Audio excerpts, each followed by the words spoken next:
Bonjour madame, bonjour messieurs, bienvenue dans cette édition de la télévision Renaissance, une édition réalisée et produite par la synergie des médias RPA, Inzamba et la télévision Renaissance. Ce journal va se concentrer sur le récent rapport de la commission d'enquête sur le Burundi, lequel a été présenté mardi de cette semaine. Le constat est que la situation des droits de l'homme est toujours préoccupante au Burundi selon la commission. Et quant au gouvernement burundais, il reste sur sa position. Il n'envisage pas collaborer avec cette commission des droits de l'homme. Je vous souhaite la bienvenue dans un instant, le développement.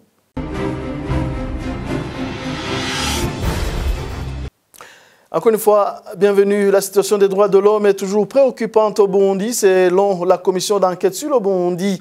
Au cours de la présentation de son rapport au Conseil de l'ONU des droits de l'homme ce mardi, la commission déplore entre autres l'impunité qui caractérise la justice burundaise face aux violations des droits humains. Émile Nibasumba nous en dit plus. Les violations des droits de l'homme sont toujours commises au Burundi, mais demeurent impunies. L'impunité qui dure depuis 2015, selon François Hamson. À notre connaissance, les principaux responsables présumés des violations graves et des crimes internationaux commis depuis 2015 n'ont pas fait l'objet de poursuites judiciaires et ils occupent toujours des positions de responsabilité au sein des forces de sécurité et de défense ou au sein des Imbonerakure, dont la connivence avec ces forces a été mise en lumière dans nos rapports. Ce mardi à Genève, ce membre de la commission d'enquête sur le Burundi a également évoqué les élections de 2020. Les représentants du Burundi ont déclaré que la préparation des élections présidentielles et législatives de 2020, sans appui extérieur, est désormais la priorité du gouvernement. Nous ne pouvons que constater que ces efforts s'inscrivent dans un contexte très particulier, puisque la crise politique issue de l'élection présidentielle de 2015 n'est pas résolue. La crise non résolue qui affecte également la situation financière de la population qui est pourtant forcée de financer les élections, selon un autre membre de la commission, Lucie Aswabor. La situation précaire d'une grande partie des ménages burundais ne les empêche pas d'être soumis régulièrement à des contributions obligatoires et d'autres soi-disant volontaires afin de financer les élections de 2020. Celles-ci prennent régulièrement l'allure des rackets et ou d'extorsion car elles s'accompagnent de violences ou encore conditionnent l'accès aux soins de santé et à l'éducation. La population est également forcée de financer la construction des permanences du parti CNDD-FDD, a ajouté Lucie Aswabor. Dans cette 40e session du Conseil de l'ONU des droits de l'homme, Lucie Aswabor a également parlé des problèmes rencontrés par les réfugiés qui retournent dans le pays. Nos enquêtes récentes sur le terrain révèlent que sur les milliers de réfugiés rentrés volontairement en 2018, nombre d'entre eux se sont sentis obligés de fuir à nouveau au bout de quelques jours ou quelques mois. En effet, à leur arrivée, plusieurs ont été ouvertement vilipendés pour avoir quitté le pays par les autorités locales et ou des membres de la Ligue des jeunes du parti au pouvoir des Imbonerakure. Des hommes comme des femmes ont été arrêtés et détenus, certains ont été tués et ont disparu, et des femmes et des filles ont été violées. Certains de ces réfugiés qui rentrent sont considérés comme des opposants, selon la commission. D'autres sont pourchassés parce que l'on s'est accaparé de leur maison ou de leur parcelle. C'est pour cela que la commission a rappelé encore une fois que le retour des réfugiés contre leur gré pourrait violer le principe de non-refoulement. Au cours de la session, la commission d'enquête sur le Burundi s'est dite déterminée à poursuivre son travail malgré le refus de coopération du gouvernement du Burundi. Renova Tabou, ambassadeur du Burundi en Suisse et qui représentait le gouvernement burundais dans cette session, a bien expliqué que son gouvernement n'envisage pas collaborer avec cette commission des droits de l'homme. Ce qui est urgent aujourd'hui pour le Burundi, c'est la préparation des élections de 2020, a-t-il ajouté. Le Burundi se refuse désormais d'interagir avec une commission qui est devenue un instrument de provocation. Et c'est illustré dans le mensonge et la diffamation, devenant ainsi la caisse de résonance de toutes les forces négatives du Burundi, sous l'onction et l'œil charmant du Conseil des droits de l'homme. Ce rapport fait référence aux prochaines élections de 2020 et présente des récits apocalyptiques qui préparent l'opinion internationale à des situations similaires à celles de 2015 et fonde en amont la nécessité d'un 4e terme de cette commission. Le Burundi se félicite de cette annonce et tire déjà la sonnette d'alarme. Il prend désormais pour témoin la communauté internationale et pour responsable le président de cette commission et ses mentors, au cas où il adviendrait quoi que ce soit au pays. Il est improductif pour le président de cette commission d'invalider sans titre ni droit le travail excellent et apprécié que font les mécanismes nationaux de protection des droits de l'homme.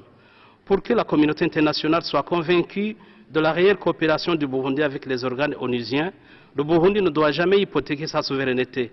Celle-ci reste une valeur ontologique, intrinsèque et inaliénable de l'État et du peuple burundais.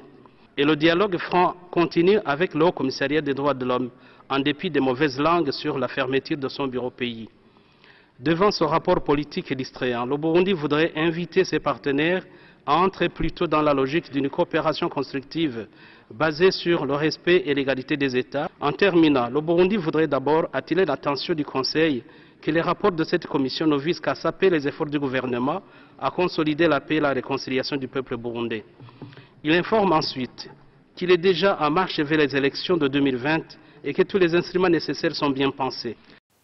Et l'association chrétienne pour l'abolition de la torture ACAT salue le contenu du rapport de la commission d'enquête des Nations Unies sur les droits de l'homme au Burundi. ACAT se félicite notamment du fait que le rapport revient sur beaucoup d'atteintes aux droits de l'homme liées à la préparation des élections de 2020 et d'autres crimes de droit international qui continuent de se commettre au quotidien. L'ACAT Burundi demande à l'opinion internationale de garder un œil vigilant sur le Burundi afin d'éviter que la situation ne dégénère. On écoute Maître Armel Nyongere, il est président de l'ACAT Burundi.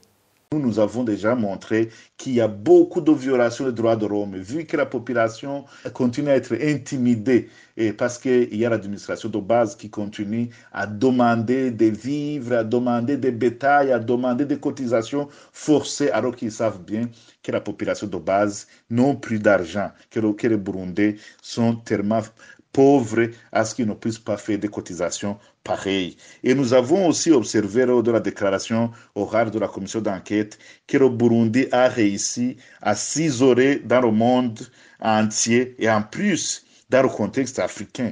On a vu qu'il n'y a pas beaucoup de pays africains qui soutiennent le Burundi maintenant après le récent rapport, le précédent rapport de la commission d'enquête de l'année passée.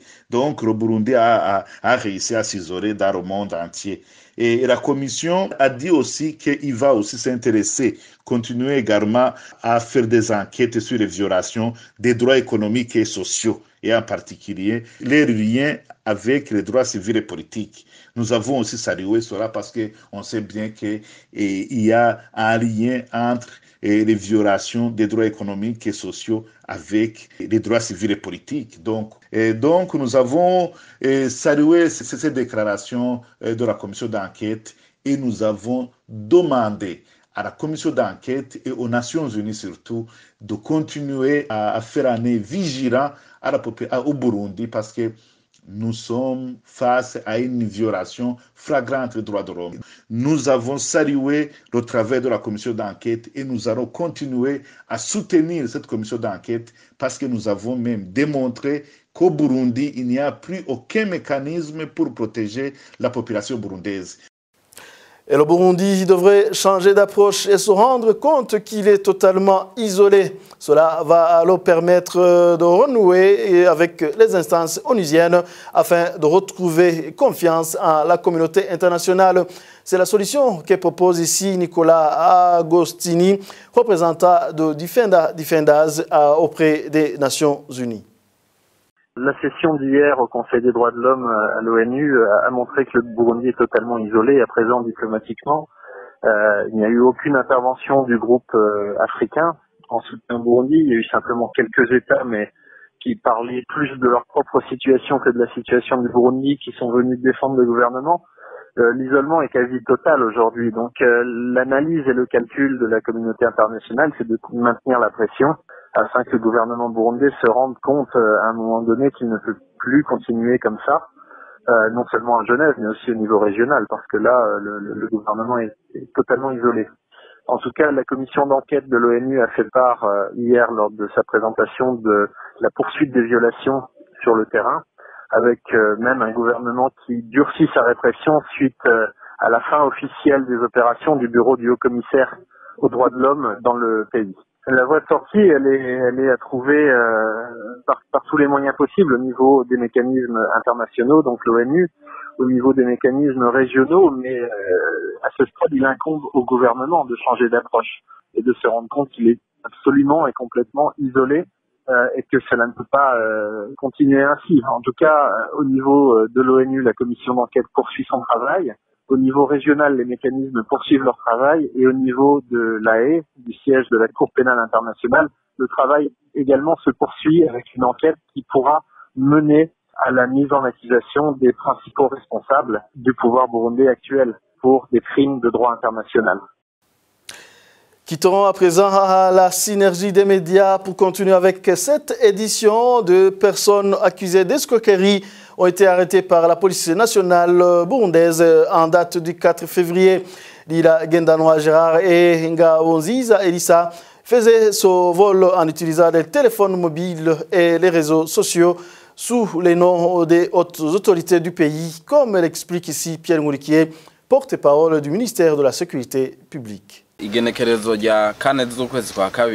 Deux personnes connues sous les noms de Lila Gendanwa Gérard et Ngabonziza Elissa ont été arrêtées par la police nationale en date du 4 février 2019 à mairie de Bujumbura. Ils sont accusés de vol via les appareils téléphoniques et les réseaux sociaux. Il y a le soi-disant prêtre Emmanuel, voleur qualifié et incarcéré d'ailleurs à Mimba, a appelé en Burundi, vivant à Malawi, lui disant que c'est le général Evariste Ndayishimiye, le secrétaire général du parti CNDD-FDD, qui lui fait un appel et qui l'invite de venir au Burundi pour qu'il puisse échanger comment ils peuvent commencer à faire un commerce de l'or, mais à condition qu'il amène $50,000. Le Burundais a douté, pensant même qu'il serait des escrocs. L'idée lui est venue de faire un voyage au Burundi afin de se rassurer de l'identité de cette personne. Arrivé au Burundi, le soi-disant prêtre ne pouvait pas venir lui rencontrer comme il était en prison. Il a envoyé des autres personnes qui sont ses complices. À cette rencontre, ces deux envoyés ont commencé à demander $6,000 avant d'aller en profondeur pour le projet.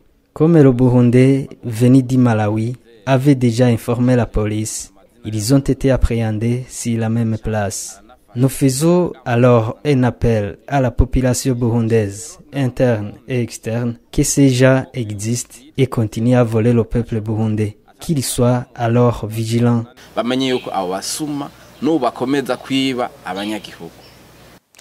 Et avant de clore cette édition, le Burundi abrite un atelier qui va durer 4 jours pour analyser les données sur le rapport des enfants vaccinés et ceux qui auraient pu l'être.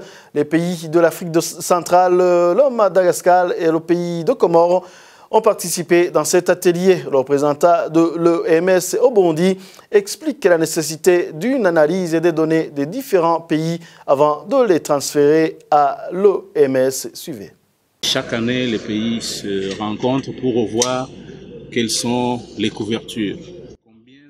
Buri mwaka ibihugu birahura kugira birabe igitigiri c'abana bashoboye gucandagwa. Imbere yuko ivyo biharuro birungikirwa ishirahamwe mpuzamakungu rirabe ivy'amagara y'abantu kw'isi OMS, naryo riraheza rikabirungika mu nama kaminuza yiga ivy'amagara y'abantu ihuza ibihugu vyo kw'isi yose. Ivyo biharuro rero birasubirwamo neza biciye mu guhanahana ivyiyumviro hagati y'ibihugu kugira barabe ko ivyo biharuro vyakozwe neza. Bivanye kandi nuko babisanze barabitunganya neza gusumba imbere yuko babishikiriza ishirahamwe mpuzamakungu OMS na UNICEF. Muri uno mwanya ivyo biharuro vyahawe abashikiranganje b'amagara y'abantu b'ibihugu vyose. Abo bashikiranganje nibo baheza bakabitanga mu nyuma mu nama ya bose. Ivyo ni kugira tumenye neza ko ibiharuro igihugu cose catanze bihuye nuko vyakozwe mu gihugu. Inyungu irimo nuko bituma igihugu cose kimenya neza aho kigeze. Kikamenya kandi ko n'abanyagihugu baba ahantu hatoroshe gushika bashoboye kuronswa incancu kugira hashobore gufatwa ingingo zibereye. Ni inama ihambaye cane. Turanezerewe kubona ubuyabereye mu gihugu c'u Burundi. Izi nama tuzaturakurakuranya aho zibera. Twanezerewe ko nyakubahwa umushikiranganje umushikiranganje w'amagara y'abantu yemeye kwibera ngaha mu Burundi nkuko mwashoboye kubikurikira n'ibintu bikenewe ubu tugeze mu vyerekeye ibiharuro muri kino gihe hakoreshwa uburyo bwa none mu guhanahana amakuru birakenewe ko ibiharuro bitangwa mu bihugu bitandukanye bibanza kwemezwa biragirira akamaro cyane ishirahamwe OMS